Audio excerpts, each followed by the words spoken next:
नमस्कार साथियों, स्वागत है आप सभी का आपके अपने YouTube चैनल DS एकेडमी में। मैं डॉक्टर सुदेश कांतेजा आपके लिए लेकर चल रही हूँ TGT PGT हिंदी का संपूर्ण क्रैश कोर्स, वो भी निःशुल्क। अगर आप चैनल पर नए हैं तो चैनल को सब्सक्राइब कीजिए। आपने चैनल सब्सक्राइब कर रखा है, आपको वीडियोज़ अच्छी लग रही हैं तो जितना हो ज़्यादा से ज़्यादा दोस्तों में शेयर कीजिए। जो भी आपके पास पब्लिकली प्लेटफॉर्म है आप उस पर शेयर कर सकते हैं। जो भी कैंडिडेट तैयारी को बेहतर करना चाहते हैं, आपकी सुविधा के लिए प्लेलिस्ट है, आप उसमें क्लासों को शुरू से देख के आप तैयारी बेहतर कर सकते हैं।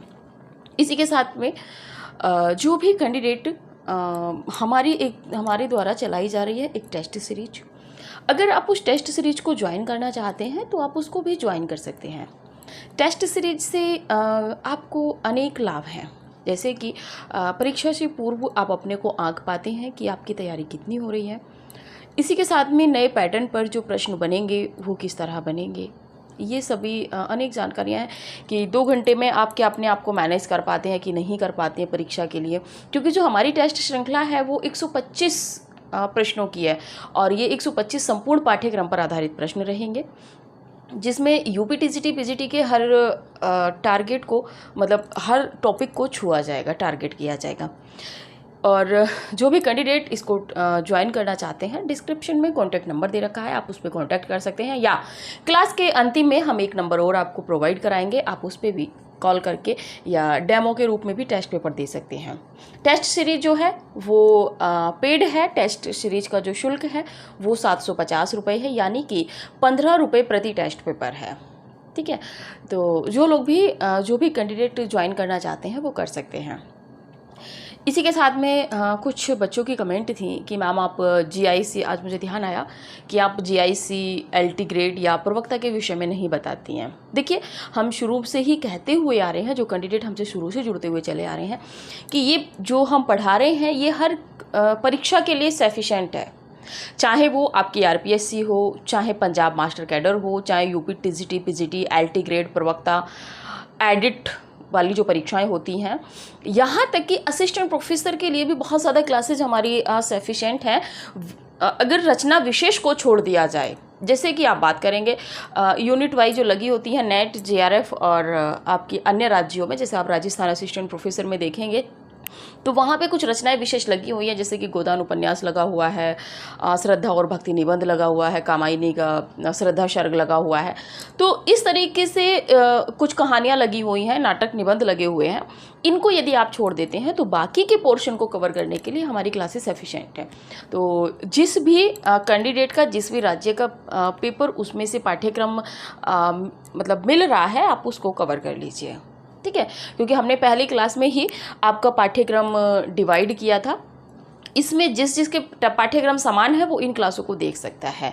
हिंदी साहित्य का इतिहास हर एक परीक्षा में लाभदायक है, और इस समय जो हम चल रहे हैं वो हिंदी साहित्य के इतिहास में और उपन्यास में चल रहे हैं। ठीक है, तो थोड़ा सा आप भी अपने विवेक से काम लिया कीजिए। आप देखा कीजिए कि आपका कौन सा पाठ्यक्रम किस परीक्षा में किस परीक्षा के लिए हमारे पाठ्यक्रम से मैच कर रहा है, आप उसी की तैयारी कर लीजिए। अगर यहाँ से 25 या 75% भी आपका सिलेबस कवर हो रहा है तो आप कर लीजिए। ठीक है, तो आप इस तरह से, आप सभी बुद्धिजीवी हैं, आपने परीक्षा फॉर्म भरा है तो आपको पता है कि भाई इतना हमारा पाठ्यक्रम है, तो आप उसके अकॉर्डिंग यहाँ से तैयारी कर सकते हैं। ठीक है, और जैसे कि रहता है कि TGT PGT के पाठ्यक्रम के पैटर्न की अगर बात करें, पेपर के पैटर्न की, तो 125 प्रश्न आएंगे संपूर्ण पाठ्यक्रम से, जिसमें संस्कृत भी निर्धारित होगी। ठीक है, लगी हुई है आपके सिलेबस में। इसी के साथ में यदि बात करें हम आपके GIC और LT ग्रेड और GIC प्रवक्ता की, तो उसमें आपके 120 प्रश्न आते हैं। 30 प्रश्न आपके जो है वो सामान्य ज्ञान से आते हैं। तो ये भी आपको ध्यान रखना है कि वहाँ बस मात्र 5 प्रश्न घट जाते हैं, बाकी जो सिलेबस है वो सेम है। 1-2 संस्कृत के रचनाकार मतलब 1-2 रचनाकार प्रवक्ता में बढ़ जाते हैं, TGT में घट जाते हैं, LT ग्रेड जिसको बोला जाता है। और उसी के साथ में आप देखेंगे तो LT ग्रेड में आलोचना विधा से कम प्रश्न किए जाते हैं, बाकी से ज़्यादा किए जाते हैं। ठीक है, और प्रवक्ता में आलोचना को शामिल किया गया है पाठ्यक्रम में। तो आप पाठ्यक्रम पहले खुद से देखिए उसके बाद आप जो भी आपका सिलेबस मिल रहा है आप उससे तैयारी कीजिए, ठीक है।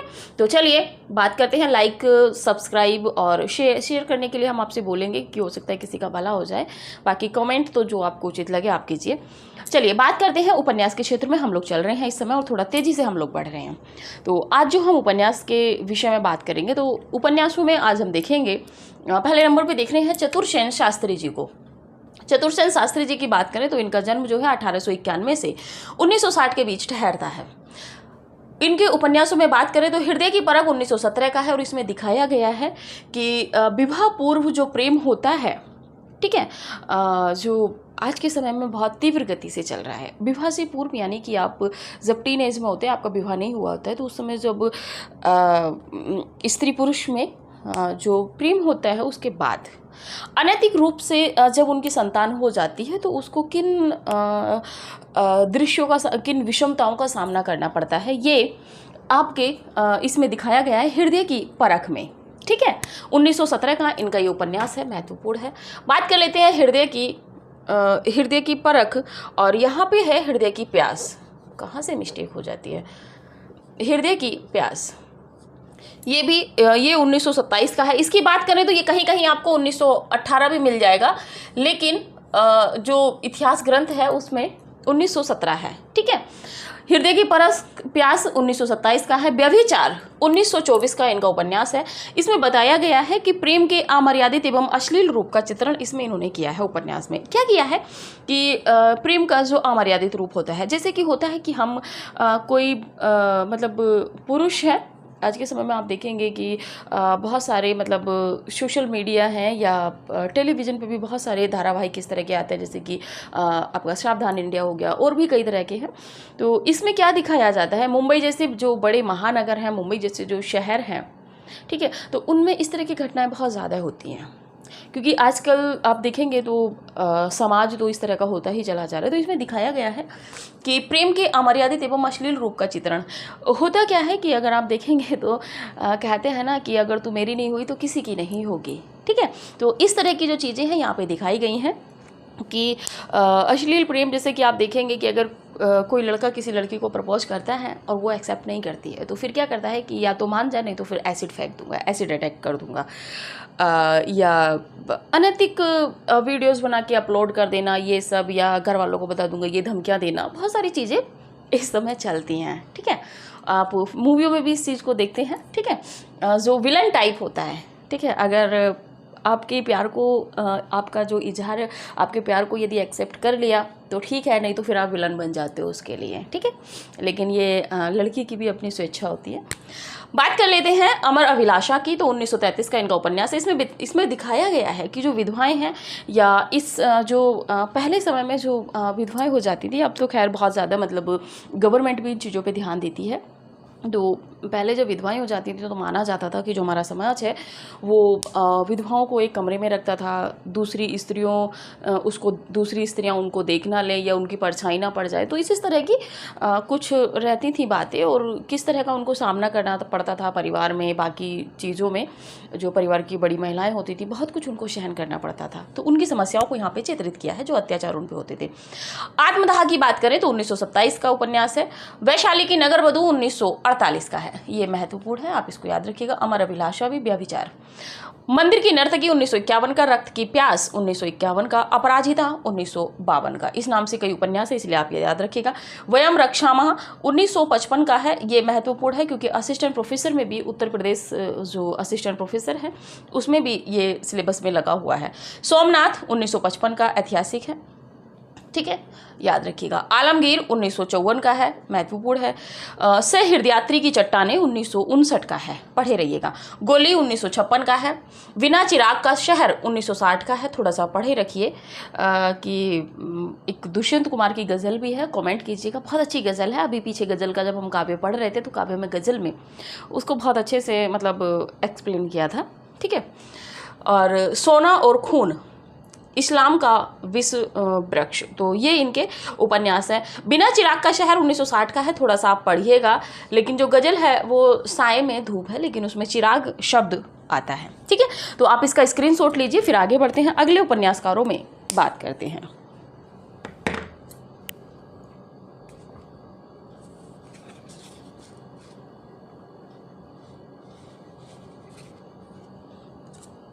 चलिए थोड़ा सा तेजी से बढ़ेंगे, क्योंकि हम देख रहे थे प्रेमचंद युगीन उपन्यास। इसके बाद हम देखेंगे प्रेमचंदोत्तर,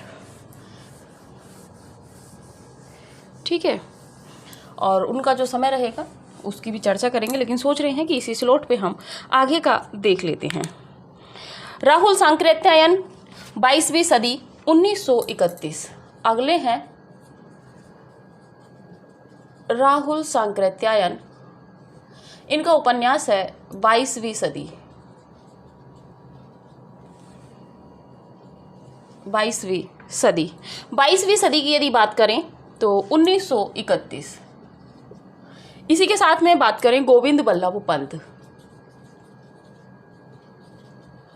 गोविंद बल्लभ पंत की यदि बात करें तो इनका जो समय है 1987 से 1961 है।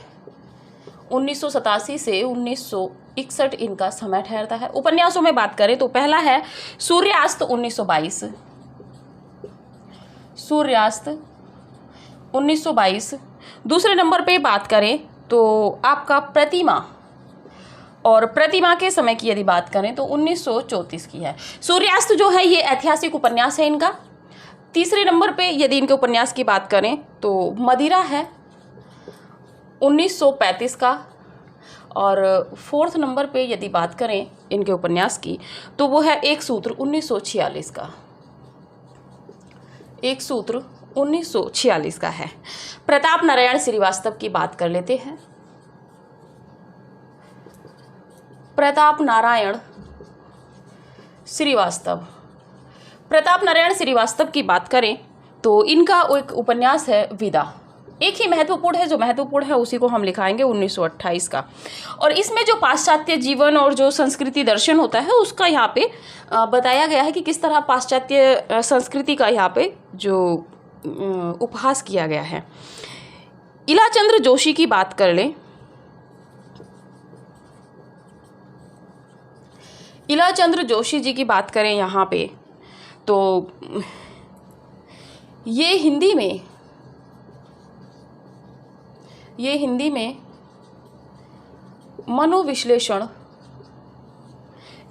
मनोविश्लेषणवादी उपन्यासों के जनक माने जाते हैं। उपन्यासों के जनक माने जाते हैं। जनक या प्रवर्तक एक ही बात है, तो माने जाते हैं, ठीक है। इसी में इनकी बात करते हैं तो यहाँ पे इनका सिर्फ हम एक ही उपन्यास पढ़ेंगे, आगे हम इलाचंद्र जोशी को अलग से पढ़ेंगे।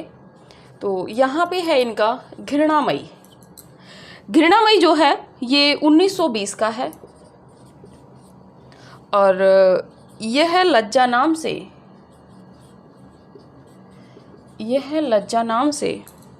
1950 ईस्वी में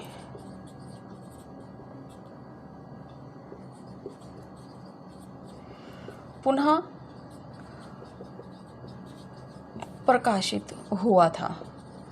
ये लज्जा नाम से पुनः प्रकाशित हुआ था और यह जो है आत्मकथात्मक शैली में लिखा गया है।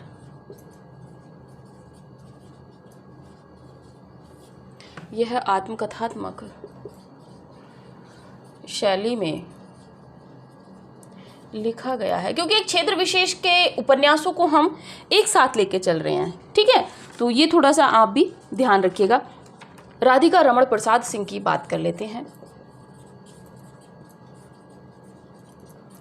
राधिका रमण प्रसाद सिंह की बात करें तो 1890 से 1971, 1890 से 1971 इनका समय ठहरता है। उपन्यासों में बात करें तो पहला है राम रहीम 1936।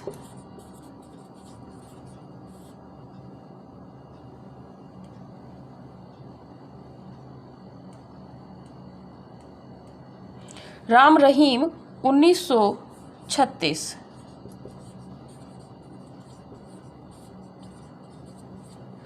राम रहीम 1936। इसी के बाद में यदि बात करेंगे आप पुरुष और नारी। मुझे पता नहीं क्यों ऐसे लग रहा है कि ये उपन्यास रिपीट हो रहा है। चलिए कोई बात नहीं। पुरुष और नारी अगर रिपीट हो रहा होगा तो अब आप इसको छोड़ दीजिएगा। 1939। तीसरे नंबर पे है संस्कार, 1942। और चौथे नंबर पे है चुम्बन और चाटा, 1936। चुम्बन और चाटा 1936। गंगा प्रसाद श्रीवास्तव की यहाँ पे बात कर लेते हैं एक जगह। गंगा प्रसाद श्रीवास्तव बात करें तो विलायती उल्लू 1932। विलायती उल्लू 1932। दूसरे नंबर पे बात करें तो स्वामी चोकठानंद 1936। स्वामी चोकठानंद 1936।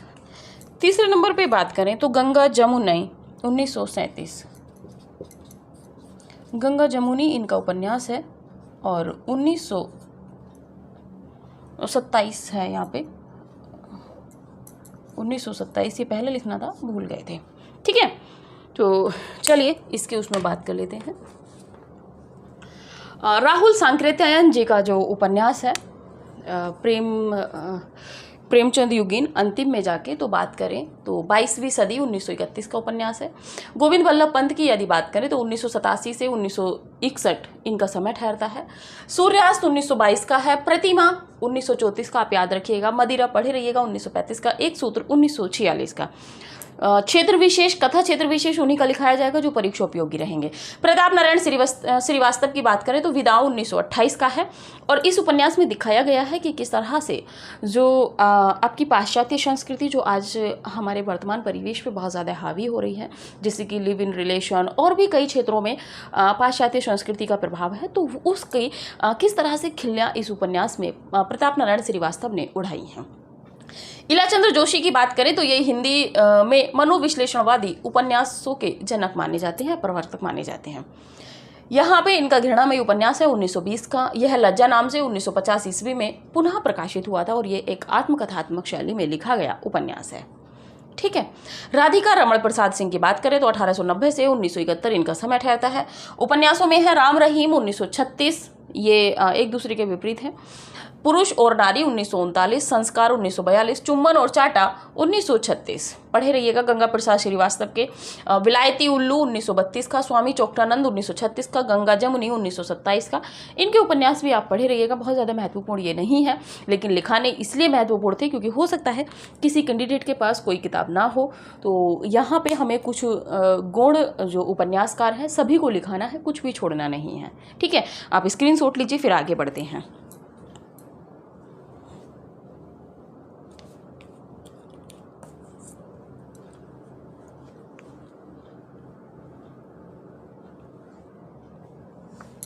चलिए आगे बात कर लेते हैं अगले उपन्यासकार, क्योंकि इस क्लास में हम प्रेमचंद युगीन जो अन्य उपन्यासकार बचे हुए थे उन्हीं को कंप्लीट करेंगे। ठीक है, इसी के साथ में आगे बात कर लेते हैं भगवती प्रसाद वाजपेयी। भगवती प्रसाद वाजपेयी जी की यदि बात करें तो समय है, समय इनका नहीं प्रश्न बनेगा। उपन्यासों में बात कर लेते हैं। पहला है प्रेम पथ, प्रेम पथ। दूसरा है मीठी चुटकी, मीठी चुटकी। तीसरे नंबर पे यदि बात करें तो अनाथ पत्नी, अनाथ पत्नी। चौथे नंबर पे यदि बात करें इनके उपन्यास की तो चौथा है आपका मुस्कान। पांचवें नंबर पे यदि बात करें तो त्यागमयी। घृणामयी है इसीलिए आपको त्यागमयी भी याद रखना है। ठीक है, क्योंकि यहां से प्रश्न बन सकता है। प्रेम निर्वाह, प्रेम निर्वाह। सातवें नंबर पे यदि बात करें तो पतिता की साधना महत्वपूर्ण है। पतिता की साधना। चलते चलते,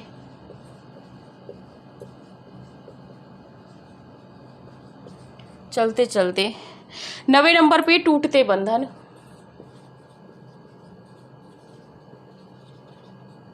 10वें नंबर पे यदि बात करें तो विजय श्री और 11वें नंबर पे यदि यहीं पे बात कर लें तो आज और अभी 1971,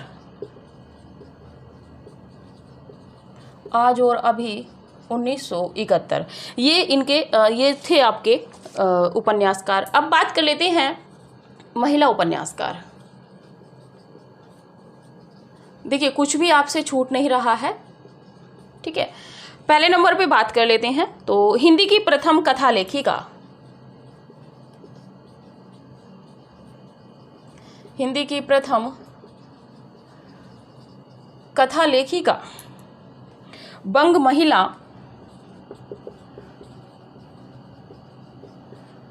या मल्लिका देवी,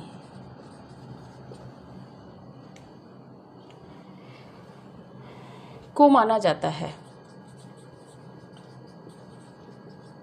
मल्लिका देवी को माना जाता है, ठीक है। इन्होंने कोई मौलिक उपन्यास नहीं लिखा है। इनकी विशेषता यह है कि इन्होंने कोई मौलिक उपन्यास नहीं लिखा है। आगे बात कर लेते हैं हिंदी की पहली मौलिक उपन्यास लेखिका,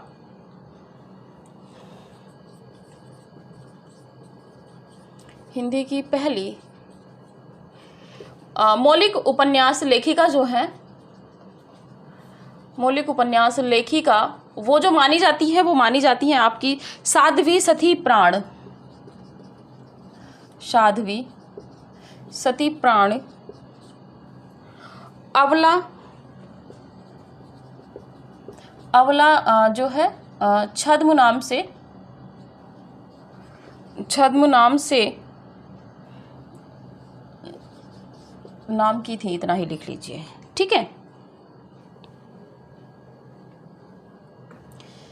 इन्होंने अपना जो मूल नाम था वो गुप्त रखा था। इन्होंने सुहासिनी 1890 का उपन्यास लिखा था, 1890 ईस्वी में उपन्यास लिखा था। यानी कि जो उपन्यास लिखा यानी कि लिखने के बाद में वही आता है जो प्रकाशित हो जाता है, ठीक है। आगे बात कर लेते हैं श्रीमती हरदेवी। अगले उपन्यासकारों महिलाओं में बात कर लेते हैं श्रीमती हरदेवी। श्रीमती हरदेवी की यदि बात करें तो इनका उपन्यास है हुक्म देवी। ये उपन्यासकारी हैं श्रीमती हरदेवी या हुक्म देवी। आप इनको छोड़ सकते हैं, ये महत्वपूर्ण नहीं है, तो चलिए इनको छोड़ देते हैं। आगे बात कर लेते हैं प्रियंवदा देवी। प्रियंवदा देवी की यदि बात करें तो लक्ष्मी 1908, लक्ष्मी 1908 का है। आगे दूसरे में बात करें तो कुंती देवी। कुंती देवी की बात करें तो पार्वती 1909 का उपन्यास है। आगे बात कर लेते हैं उषा देवी मित्रा। उषा देवी मित्रा की यदि बात करें तो उपन्यास है वचन का मोल 1936, वचन का मोल 1936। और इनके एक से अधिक उपन्यास जो हैं वो इसके बाद ही 1936 के बाद ही इनके उपन्यास प्रकाशित हुए थे, ठीक है। तो आप स्क्रीनशॉट ले लीजिए क्योंकि ये जो क्लास है ये यहीं तक रहेगी। इससे आगे हम आगे बढ़ेंगे प्रेमचंदोत्तर युग में, और प्रेमचंदोत्तर युग में जब हम बात करेंगे तो वो करेंगे हम इससे अगले क्लास में, क्योंकि यहाँ पे सब मिक्स हो जाएगा। आपको ध्यान रहेगा कि मैम ने प्रेमचंद युगीन में पढ़ाया है और आप पढ़े रहेंगे किसी रचनाकार को प्रेमचंद युग में, ठीक है। चलिए बात करते हैं भगवती प्रसाद वाजपेयी की। तो प्रेम पथ, मीठी चुटकी, अनाथ पत्नी, मुस्कान, त्यागमयी आप पढ़े रहिएगा, प्रेम निर्वाह, पतिता की साधना महत्वपूर्ण है, और चलते चलते टूटते बंधन, विजयश्री, आज और अभी 1971 का। आज और अभी को आप थोड़ा सा याद रखिएगा। तो भगवती प्रसाद वाजपेयी जी के मात्र 3 उपन्यास हैं जो आपको ध्यान रखने हैं, बाकी आप सबको पढ़े रहिएगा, ठीक है। महिला उपन्यासकार में बात करें तो हिंदी की जो प्रथम कथा लेखिका मानी जाती है वो बंग महिला या मल्लिका देवी को माना जाता है, लेकिन इनका मूल रूप से लिखा हुआ कोई भी उपन्यास हमारे सामने नहीं आया है। हिंदी की पहली मौलिक उपन्यास लेखिका में यदि बात करें तो साध्वी सती प्राण अवला जो छद्म नाम से लिखती थी वो मानी जाती हैं, लेकिन इन्होंने अपना नाम जो है गोपनीय रखा है। और सुहासिनी सुहासिनी 1890 ईस्वी में इनका एक उपन्यास प्रकाशित हुआ है। प्रियंवदा देवी की बात करें तो लक्ष्मी 1908 का इनका उपन्यास है। कुंती देवी की बात करें तो पार्वती 1909 का इनका उपन्यास है। और उषा देवी मित्रा की बात करें तो वचन का मॉल 1936। ये थोड़ा महत्वपूर्ण है परीक्षा उपयोगी दृष्टि से। ठीक है, तो जिसने स्क्रीनशॉट नहीं लिया है वो स्क्रीनशॉट ले लीजिए। आगे टेस्ट सीरीज की बात करके कुछ एक दो पॉइंट जो महत्वपूर्ण है उन पे चर्चा करते हैं।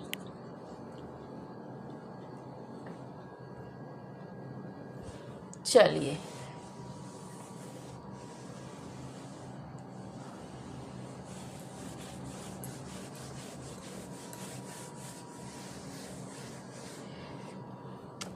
बात कर लेते हैं पहले टेस्ट सीरीज के लिए, क्योंकि आप लोगों की कमेंट रहती हैं। तो टेस्ट सीरीज आपको करनी है 95। टेस्ट सीरीज के लिए जो आपको कांटेक्ट करना है वो करना है 9568802463। यानी कि आपको कोई भी जानकारी लेनी है आप इसी नंबर पे कॉल करें तो ज़्यादा बेहतर रहेगा। ठीक है, इसी के साथ में टेस्ट सीरीज की बात कर ले तो 750 रुपये में है और इसमें आपको 6250 प्रश्न मिलेंगे। 6250 प्रश्नों में यदि बात करें तो इसमें 6250 प्रश्न ये आपको 50 टेस्ट पेपर में मिलेंगे। ठीक है, 50 टेस्ट पेपर में। और प्रति प्रश्न पत्र की यदि बात करें तो 125 प्रश्नों का रहेगा संपूर्ण पाठ्यक्रम पर। ठीक है, संपूर्ण पाठ्यक्रम पर। और इसी के साथ में बात करेंगे तो ये 15 रुपये प्रति टेस्ट पेपर आपको पड़ रहा है। और सप्ताह की बात करें तो सप्ताह में हम आपको 2 टेस्ट पेपर प्रोवाइड कराते हैं। ठीक है, जिसमें क्या होता है कि सुबह हम आपको टेस्ट पेपर देते हैं और इवनिंग में शाम के समय में आपको उत्तर कुंजी दी जाती है। कुछ बच्चों की कमेंट्स आती हैं कि मैम व्याख्यायित।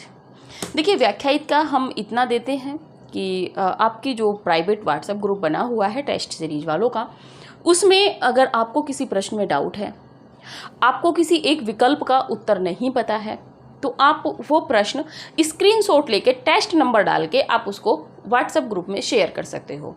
आप लिख सकते हो अपनी समस्या कि मैम हमें इसका उत्तर चाहिए, या जैसे कि प्रश्न कर लेते हैं सीधा सीधा सा ही कि निम्नलिखित में प्रेमचंद का उपन्यास नहीं है। ठीक है, अब 3 तो प्रेमचंद के हैं ही, लेकिन जो 4th है जो प्रेमचंद जी का नहीं है, अगर आपको वो उपन्यास नहीं पता है कि किसका उपन्यास है, तब आप उस प्रश्न को मार्क करके या आप सीधा सीधा भी लिख के भेज सकते हो कि मैम इस का जो लेखक है वो कौन है, तो वो हम आपको दे देंगे। तो इससे ज़्यादा एक्सप्लेन की आपको ज़रूरत भी नहीं पड़ेगी। ठीक है, तो इतना बहुत होता है। अगर आपको किसी व्याकरण के या किसी भी क्वेश्चन में, हम जो 125 का संपूर्ण पाठ्यक्रम का जो आपको दे रहे हैं पेपर, उसमें अगर आपको किसी प्रश्न में डाउट है, कई बार क्या होता है कि जो प्रश्न की भाषा होती है, ठीक है, वो व्यंजना होती है। मतलब आप समझ ही नहीं पाते हैं कि वास्तविकता में प्रश्न किस उत्तर की डिमांड कर रहा है। तो इस तरह के प्रश्नों को भी अगर आपको डाउट रहता है तो आप हमें सीधे सीधा व्हाट्सएप मैसेज करेंगे, और वो आपकी ही नहीं, वो सभी की समस्या हो सकती है। तो आप हो सकता है कि कुछ बच्चे हिचकिचाते हैं, तो आप जैसे ही प्रश्न उसमें अंकित करेंगे तो हो सकता है उस समय व्यस्तता की वजह से प्रश्न का उत्तर ना दिया जाए, लेकिन जल्दी ही उत्तर दे दिया जाता है। जैसे ही पता चलता है कि हाँ इस तरह का प्रश्न है तो आपका उत्तर तुरंत देने का प्रयास किया जाता है। अगर थोड़ी बहुत देरी होती है तो उसमें कोई बात नहीं है, क्योंकि व्यस्तताएं बहुत ज़्यादा होती हैं मेरे पास भी। ठीक है, तो अभी की जो क्लास है, जिनको भी टेस्ट सीरीज ज्वाइन करनी है वो 9568802463 पे कॉल करके टेस्ट सीरीज ज्वाइन कर सकते हैं। इसमें आपको 750 रुपये फ़ी में जो है आपको फीस में आपको 50 रुपये का जो रजिस्ट्रेशन हम लोगों का चल रहा है वो भी आपको शुल्क अलग से नहीं देना पड़ेगा। ठीक है, तो चलिए आज की क्लास यहीं तक रखते हैं। मिलते हैं अगली क्लास में। प्रेमचंदोत्तर जो युग है हमारा जो शुरू होगा 1936 से अब तक का, उन उपन्यासों को पढ़ेंगे, किन किन श्रेणियों में है, कैसे कैसे उपन्यास है।